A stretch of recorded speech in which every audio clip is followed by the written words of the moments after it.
Hey, what's up, guys? Today we will be looking at a question.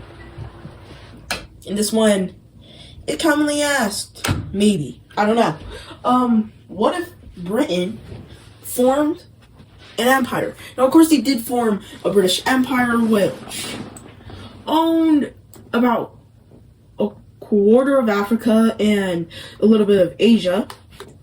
Some of the Americas, actually most of the Americas in like the 1700s, before the American Revolution. And yeah, basically they had a large empire before, like somewhere in 1959, the decolonization began, and soon enough that was the end of the British Empire. Now, well, you see, obviously the first thing they'd probably go straight after is the one and only Ireland. Britain gets to work, they quickly swoop in from Northern Ireland, and they immediately start hurrying in from the southern areas of Ireland. They reach near Dublin, but before that they want to do a finishing blow, taking all of this and also encircling troops and forcing them to surrender before finally taking Dublin. And by now, it's just a bunch of maybe small villages, trees, and tribes maybe. Soon enough, Ireland surrenders. Now, there's absolutely no point in making Ireland a puppet, since I'm pretty sure they speak English. Britain now owns Ireland again. The rest of Europe is like, that's kind of a sign of aggression. And then they basically kind of walk up to Britain and say, hey, you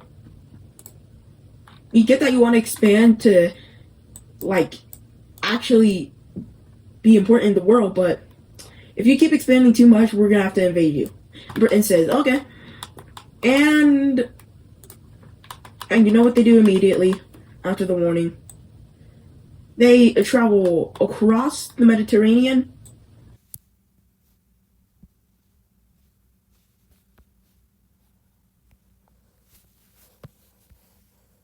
to attack Suriname and Guyana. I think that's what these two are called. Anyway, this is called Operation Isabella.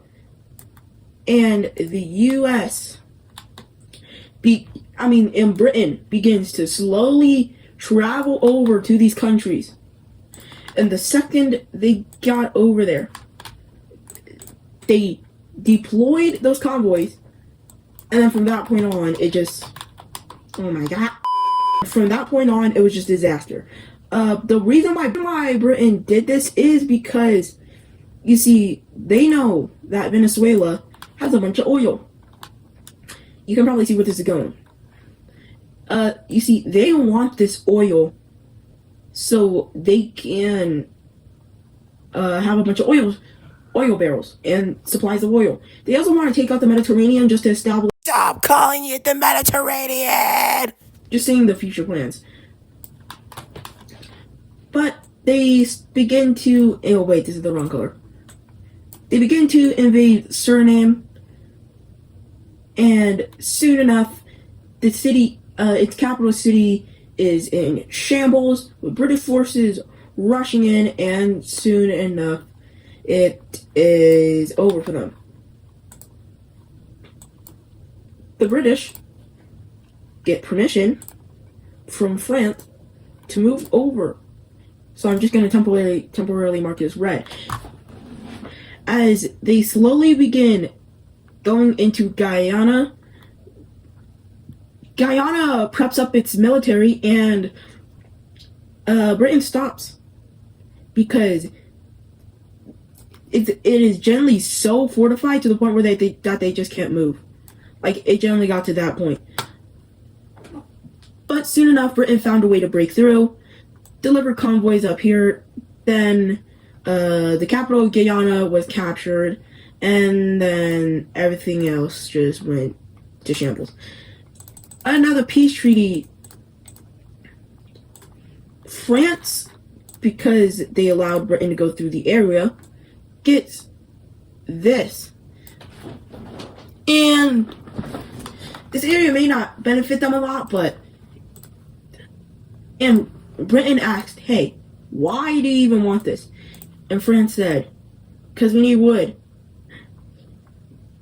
And when Britain explained the reason why they wanted it, France just kind of didn't respond to that. So Britain left it alone. And now countries are kind of seeing where this is going, with Britain already going over like thousands of lands of ocean.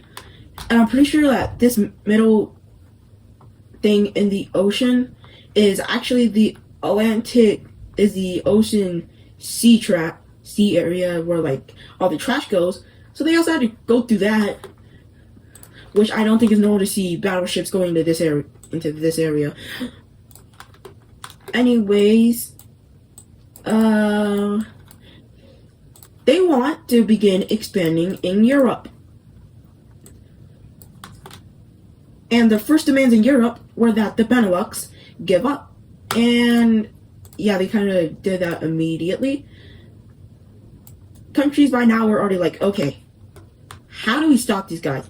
Because Britain expanding way too fast, and we want to stop this guy before it gets too late. But at the same time, Britain was strong before it even began expanding like this. So countries slowly start to panic. And with this panic slowly rising, Britain decides to leave Europe alone. They purchase Iceland from Denmark, and they also purchase a bit of land owned by France named Corsica down here. So now Britain has a bunch of influence in Europe, a little bit in South America, but not much. They buy French Guyana, and now they own this in all of the small countries in the northern area of South America. They focus their eyes on Venezuela, and about 2 days later, they declare war. And you can probably see where this is going. No. Britain's not just going to beat them immediately. It's because of the drug dealers and the amount of crimes that's going on in there that keeps slowing them down. However, they do make slow advancements, and eventually, the gangs in Venezuela actually start to fight back, and Britain's forced to come to a stop for a while. Then Trinidad and Tobago gets annexed by Britain, and then from that point on, the gangs in Venezuela just can't really do anything at this point. Long story short, they immediately begin taking over this area. They take New Guyana. Then they begin going along the coast, since they had planned a couple of naval invasions, because it's Britain and the Navy, yeah. And soon enough, their capital city was captured, followed by a huge collapse on the front lines after Britain started cracking down on the gangs in Venezuela with bombs and fighter jets. And soon enough, Venezuela surrendered. Now, obviously, they can't keep all of Venezuela under control. So what do? They keep a part of it. Meaning that, no, we're just not going to take the entire thing. That'd be greedy and unfair. Oh my god, what was that? That'd be greedy and unfair. So what we're going to do is take this half of the country, and then the rest can just be a puppet. Now, obviously, Venezuela had to agree to this, otherwise Britain would have just kept invading and absolutely wrecking them. So this was the peace treaty. Now, the U.S. honestly was not that worried. Britain was worried about the U.S. intervening, and then it turned into a whole problem. They wanted to go into Asia. Now you may be wondering, why are they traveling all the way to Asia? Because they want to, and they also want influence. But all the countries here are strong, and they only have one thing to go after. It was Thailand. It was Thailand. But at the same time, Indonesia and Malaysia joined in, so it was kind of more than Thailand. The Philippines did not join in, and they said that a stupid British miracle is probably going to happen to where that it just makes them so demoralized to the point where that they just give up. And, well, they're right. Because the next morning, they began invading the island of Indonesia. As they landed, they didn't really see any Indonesian troops there, but they were on break. So then, right after they got the alarm, that's when break ended, and they started rushing in. But they quickly took this island, hopped over to this one, and this one, down all the way here, got delayed a bit, but eventually captured this island, followed by capturing the rest of these southern islands. And don't ask how, but they somehow got this even when the country that had it didn't even agree to it. And they used this as a tactic to push in and basically just take over this entire island, the other half of Papua New Guinea, and they began island hopping. One by one, one by one, by one, by one, by one. And eventually, they got near the biggest island in Indonesia. Actually, no, this will belong to this island. The second largest island in Indonesia. They fought very fiercely for this, with even Thai troops coming in to try and save this island from the British. But that could have been easier said than done. And, well, it was a long battle for these two islands, but at the end, they were forced to retreat to prevent any more casualties in the 100K they already lost on this island. And soon enough, Britain was to the largest island. They defended fiercely, and they did not give up, but they were slowly closing in on the island. Indonesia was forced to surrender. They started pushing up to Malaysia, and the only reason why Malaysia, I think Singapore's here. Anyways, their capital already got captured, but after they were getting to the Thai border, that's when they really started fighting. But that could have gone any better because it flopped immediately. They traveled over here onto Thailand to cut these troops off, encircle them, and force them to surrender. Oops, I did not mean to make the Red Sea. They moved up, and Bangkok, aka the capital of Thailand, was right here. Now, you see, Britain wanted to focus on something else before they moved to the big major things. So they began just absolutely steamrolling through other parts of the country so they actually started steamrolling through other parts of the country other than the capital, just to build up a little bit of terror and also to avoid using up all their troops on one thing. And then that's when they finally got to the capital. With half of the city being captured, Thailand finally surrendered. Now, for one second, Britain thought about taking all of this, But then they changed their minds, and they took,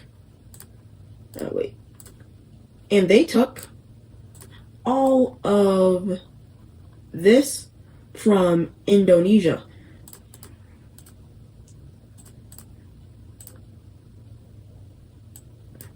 And these were the new borders for Indonesia. For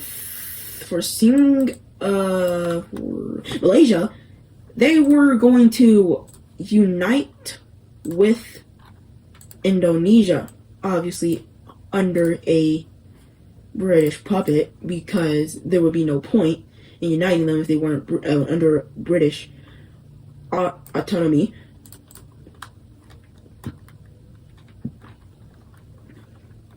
And then Thailand, yeah, this was a very unlucky day for Thailand. Now they have to deal with the absolutely disgusting, rotten British teeth. And now they had an influence in almost every continent. Well, not every, they still need some type of influence in here. But pretty much every continent. And they began invading the Caribbean, but the Caribbean said, hey, we give up. And long story short, Cuba was the one that actually ended up fighting. They put up a bit of a fight for the first few weeks, caused Britain some trouble before just getting absolutely flopped. Now they had one more thing to target. Africa. They immediately started moving into Africa, declaring war on about pretty much this entire coast, as they began invading, I think, Mauritania like it was nothing. Just moving through, excuse me, these guys surrendered. Then down here, they moved in, Liberia surrendering quite quickly as countries continued to get steamrolled until it was up until these final two. These two fought fiercely. Even civilians went to the front lines just to fight, but soon enough it was too much for them, with bombs coming in and the British rushing in very quick. Mauritania fell first before Mali followed short. Now, obviously, Britain, once again, cannot contain all of this, so they made these two a merged puppet, and then just took the rest for themselves. No, like, I'm not kidding, like, they just completely robbed the rest of this for themselves. Oops.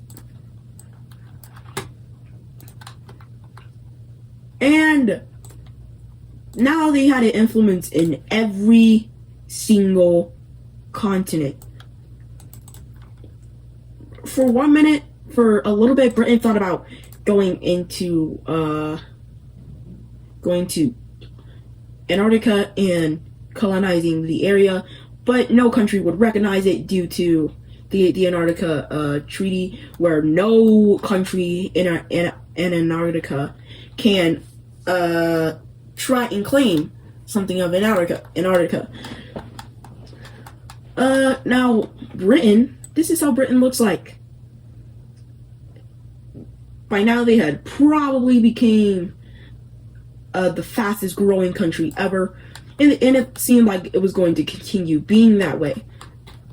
Because you see, there was this operation called Operation Heartburn, which they planned to invade France, Italy, and Germany.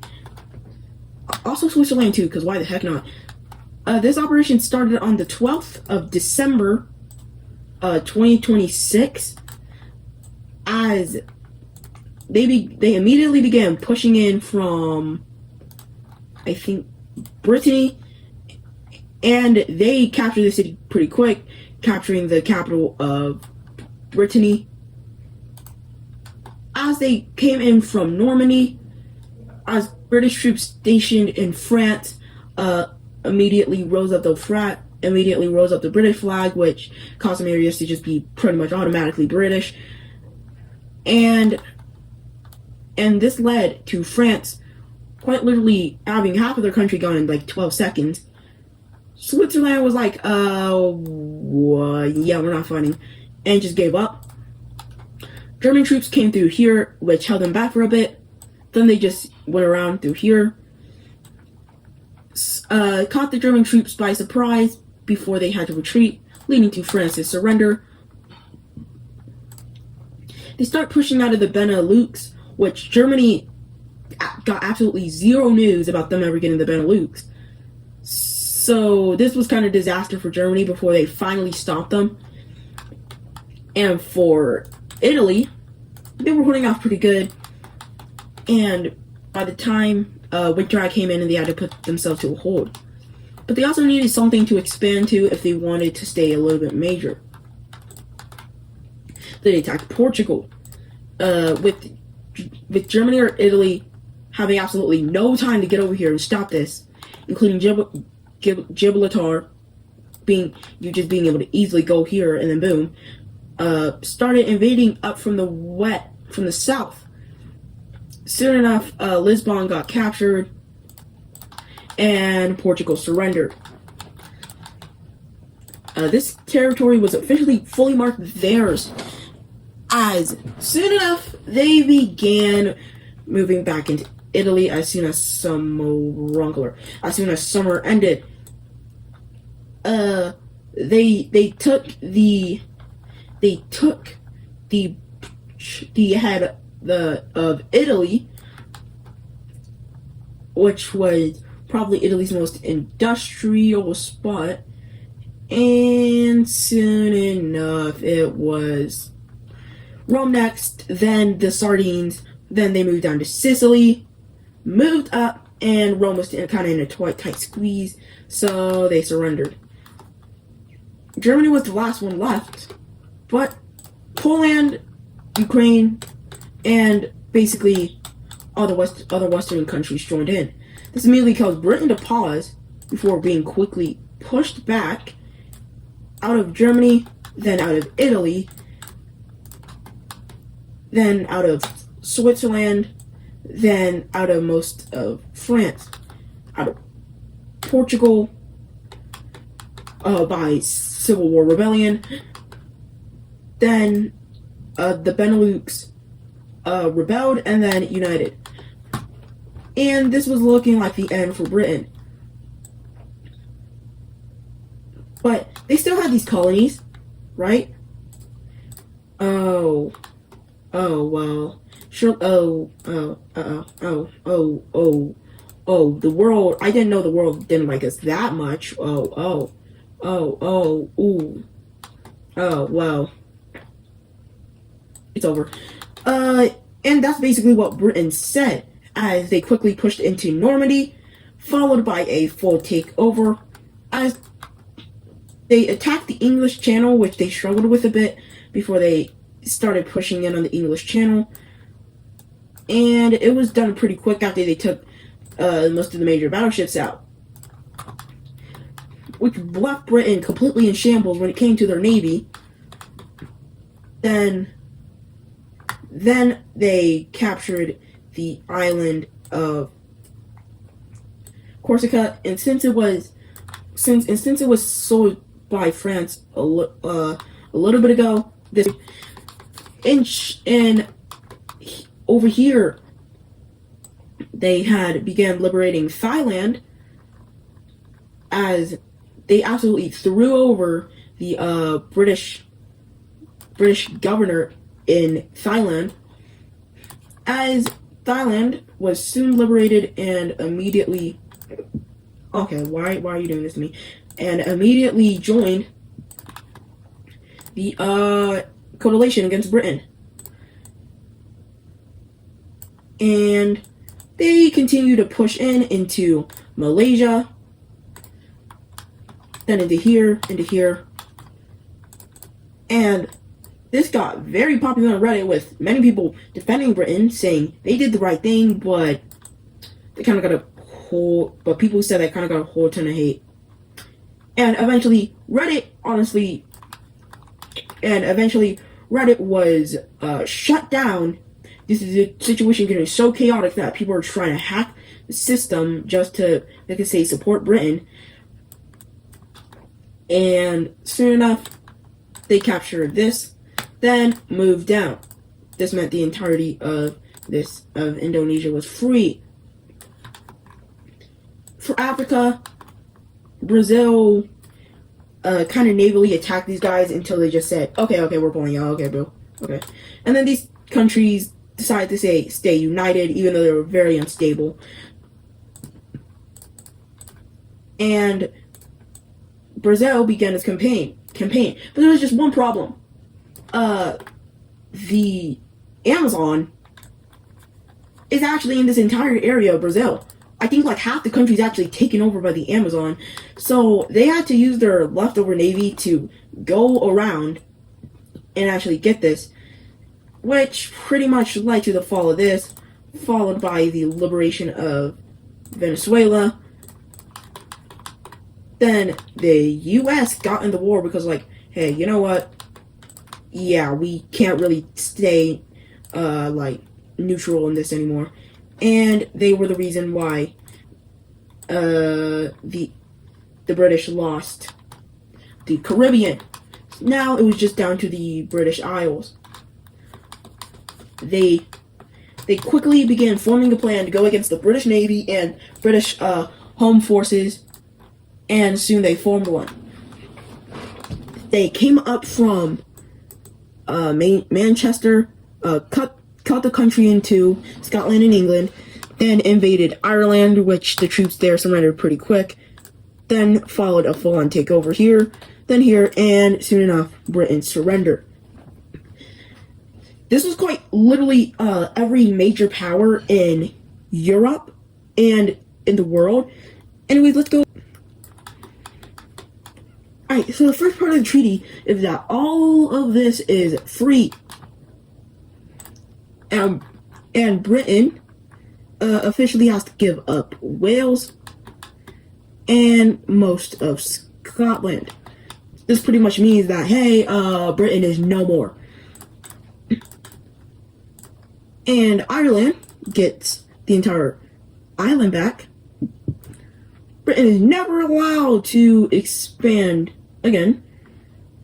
And it must pay reparation funds, which it was able to do with the rest of its remaining economy. And long story short, Britain was basically nothing. I hope you enjoyed this video. Make sure to like and subscribe and goodbye.